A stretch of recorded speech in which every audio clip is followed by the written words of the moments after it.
I would like to go over Federalist Paper number 10, which talks about tyranny of the majority. And I'd like to think about how the situation has changed since then. This was written with the Federalist Papers back in 1777, 1778. And the Federalist Papers were a series of essays to try to convince the public to get on board with the Constitution. And the Constitution, of course, was something that was somewhat contentious because a lot of states wanted to self-govern within the state and not unify with the rest of the country as a coalition. And a lot of people were worried in general about the properties of democracy because, of course, democracy goes all the way back to ancient Athens. And many people had noticed that oftentimes with democracy, you have the majority who sort of have the biggest say in governance oppress the minority. In ways that were actually somewhat similar to an oppressive king. They realized that actually groups of people can come together and oppress other groups, just like kings can oppress groups. So the theme of this is tyranny of the majority, even though Federalist Paper 10 never used that particular phrase. That's the idea of it. And this is actually the most famous of the Federalist Papers. It was written by James Madison. So first, I'd like to just go over what does it say? What are the arguments that Madison lays forward that the Constitution and representative democracy will overcome the problems associated with tyranny of the majority? And then I would like to apply it to some of the things I'm thinking about on this channel in terms of the way social media and the way the current structure of the political economy and the actual economy have changed things such that some of his arguments may not work in the same way they did back then. So first, he points out that people have noticed that democracy does not always work. So let's look at his words. He says, "Good people complain that our governments are too unstable, that the public good is disregarded in the conflicts of rival parties, and that measures are too often decided not according to the rules of justice and the rights of the minority party, but by the superior force of an interested and overbearing majority." In other words, tyranny of the majority. And one of the things he lays out here is that there's a natural human tendency to form factions. So we need to look at what is a faction, because this is sort of at the basis of his argument, that people come together in these clusters of people, and those clusters are very passionate, and they ignore the rights of people outside them. In fact, they get hostile towards outgroups and trample their rights. These impassioned groups that are querulous, that's a faction. But let's actually look at his words. By faction, I understand a number of citizens who are united and actuated by some common impulse of passion or of interest. He uses the word zeal later on, and he says, neither moral nor religious motives can be relied upon as adequate control. Now, the way I would frame this is contempt, that when you get groups of people who come together over an interest, they notice when someone outside their group is a threat to the power or to the interests of their group, and they tend to come together and passionately oppose that other in a way that makes them much more likely to take away the rights of the other, almost just as a punishment. And I like to use the word contempt. This is how I define it. Contempt is an attitude of disgust arising from long-standing negative thoughts about a group or person being morally inferior, intellectually inferior, and beneath consideration. In fact, he says, because of factions, democracies have in general been as short in their lives as they have been violent in their deaths. So democracies implode.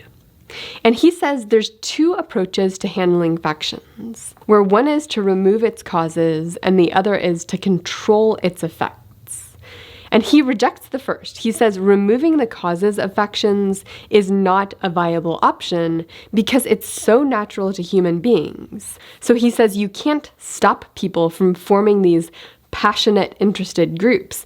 Human beings naturally do that unless you either limit their freedoms and their liberties in a way that is unacceptable, or unless you convince the whole population to think the same way and to not disagree, which is not really within the realms of human nature either. So he basically says, because we don't want to be an oppressive government that forces people to think the same way, we have to rely on the second. In fact, he says about the notion of removing the causes of factions that the remedy would be worse than the disease. In which case, that only leaves us with the option of controlling the effects of factions. And to control the effects of factions, we have to look separately at majority factions and minority factions, where majority is just over 50%, or it's the people who sort of rule the day in most democracies, the people whose preferences and policies get implemented. So we know that democracies are not going to violate the rights of the majority faction.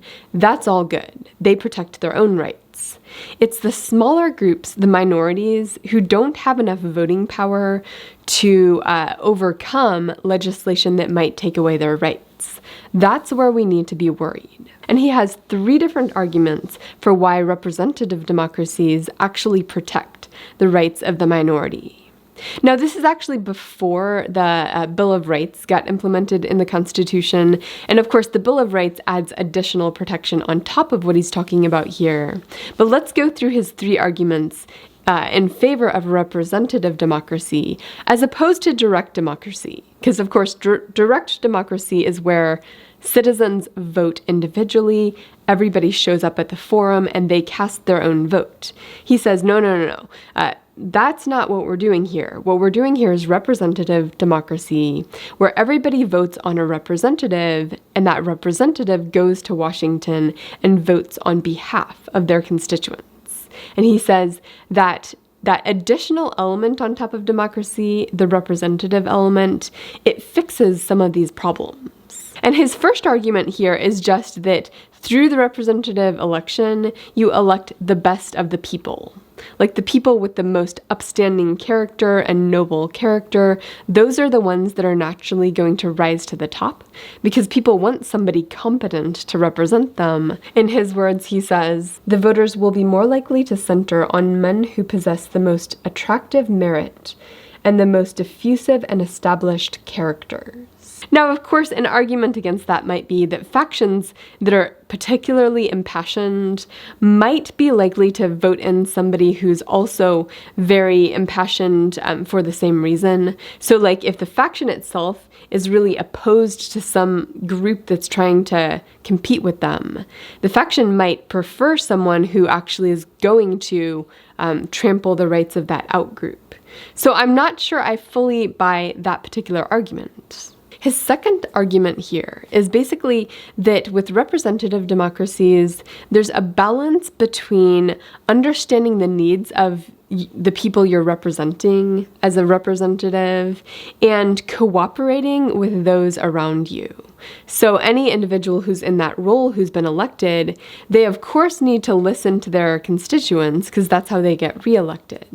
But because they'll have this space in Washington, D.C., where they can get to know the other people, understand their issues, they have to negotiate, that will actually calm some of the passion that would be at play if you had the whole really mad faction in Washington advocating for themselves. And then his third argument is that if you have a large enough representative democracy, there are going to be so many different factions that none of them will prevail in limiting the rights of others.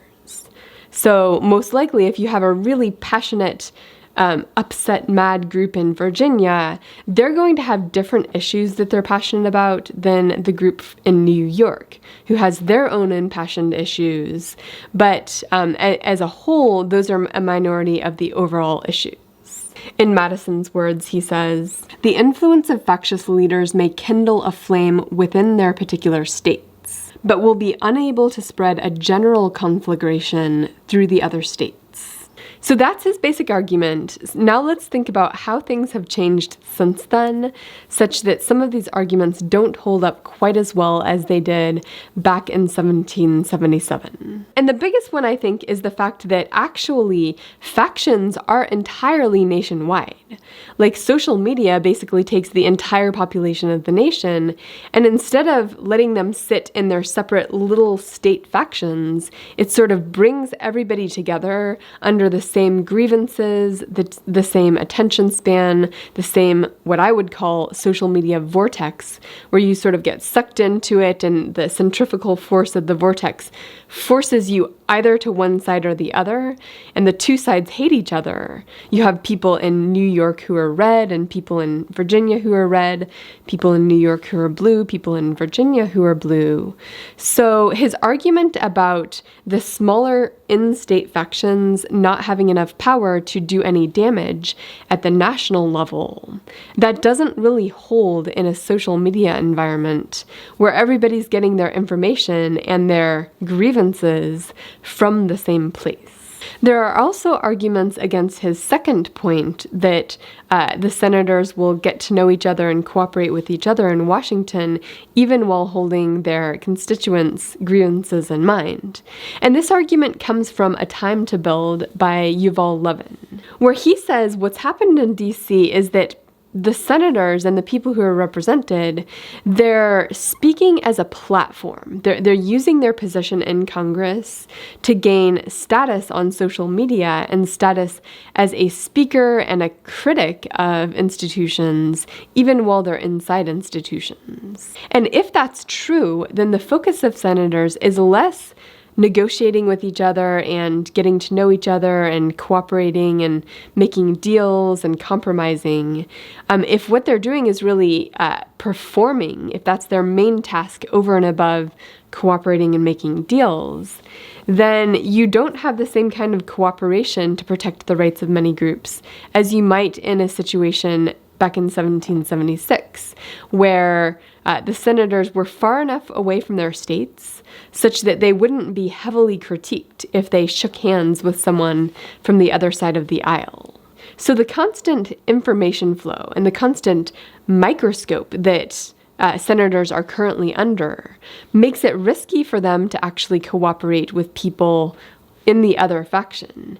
And that goes against Madison's second point when he's arguing that tyranny of the majority will not be an issue.